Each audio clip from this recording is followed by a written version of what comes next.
Now, there are a lot of benefits to appointments, right? We just talked about how I can balance out my day, my week, right? Imagine if my Wednesdays started to be like my Saturdays. I showed you the higher closing percentages with appointments, especially if you can do the perfect appointment. We talked a little bit about the shortened sales process. Remember, dealers who follow the perfect appointment can close these deals beginning to end in 90 minutes or less. Contrast that to a traditional up that might take me 3 to 4 hours. What would you rather do? Take 3 to 4 hours at a 20% close?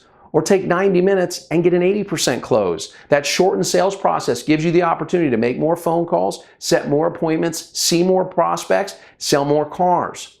We talked about the higher CSI that you get with appointments and the higher grosses, and all of this means more sold units and more money in your pocket if you can start setting appointments that show and buy. So, I'm in, Steve, I'm in. How do I get appointments? I want to know.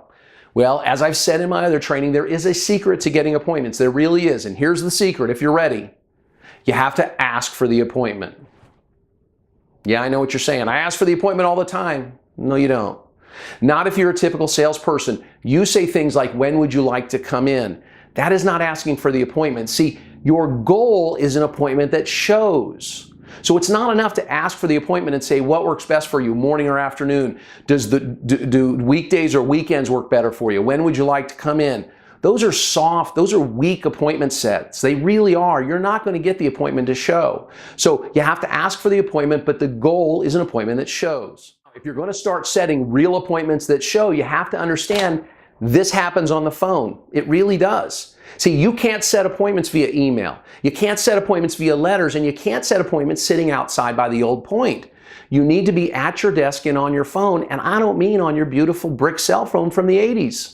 You should be using your desk phone when you want to set appointments because your CRM should be open, your desk phone should be used so that it gets recorded into the CRM, and you should be making notes directly into the CRM when you start calling customers for owner marketing appointments that show and buy. Okay, Steve, I'm in. I want to start setting owner marketing appointments that show and buy. What do I say to the customer? Now, if you're using an equity mining tool, they may have some pretty good scripts for you, especially if you know that the customer is in equity and that you can definitely keep them at the same payment. That's not a bad talk track. So let's say that you're not using an equity mining tool that has great scripts, right? Maybe we don't know if the customer is in equity or not.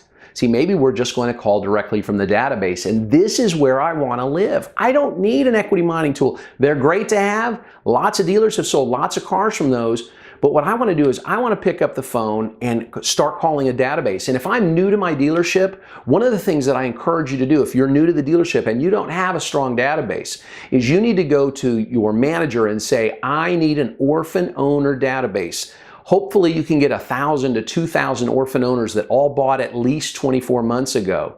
Now, orphan owners are customers who bought from your dealership, but the salesperson no longer works there, or they bought from a competing dealership and they service at your dealership. Now, you get that database of orphan owners.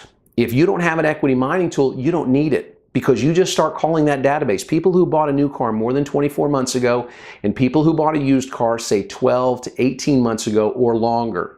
And you remember two things. You remember buyer and an immediate need. See, that's all I have to say to this customer. Let's do a call real quick. Customer answers, ring, ring, hello. Hi, Mr. Jones. This is Steve Stauning calling from Stauning Jeep. And listen, this may sound a little strange, but my general manager wanted me to call you today because we have a buyer and an immediate need for a 2012 Cherokee configured like yours is. Now, I don't know if you'd consider selling it or not, but we do have 2 appraisal times open on Cherokees this afternoon. We've got a 12:15 and we've got a 12:45. Would either of those work for you? All he said was hello. Now, I want to make sure you understand something. I'm not lying to this customer. When I say, my general manager wanted me to call you today, ask your general manager. Say, would you like me to call my customer base? He or she's going to look at you like you've lost your mind, of course. Let's talk about the buyer. I told him I have a buyer for his 2012 Cherokee. Am I lying? No. The buyer is my used car manager and an immediate need. If I work in automotive, if I'm an automotive salesperson selling cars at retail, I better have an immediate need or I'm not going to have a job very much longer. And I'm certainly not going to make any money. So let's do that call again, right?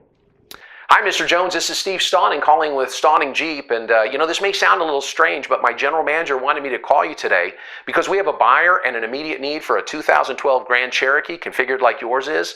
Now, I don't know if you'd consider selling it or not, but I do have 2 appraisal times open on Cherokees this afternoon. I've got a 12:15 and a 12:45. Would either of those work for you? Again, all this customer said was hello.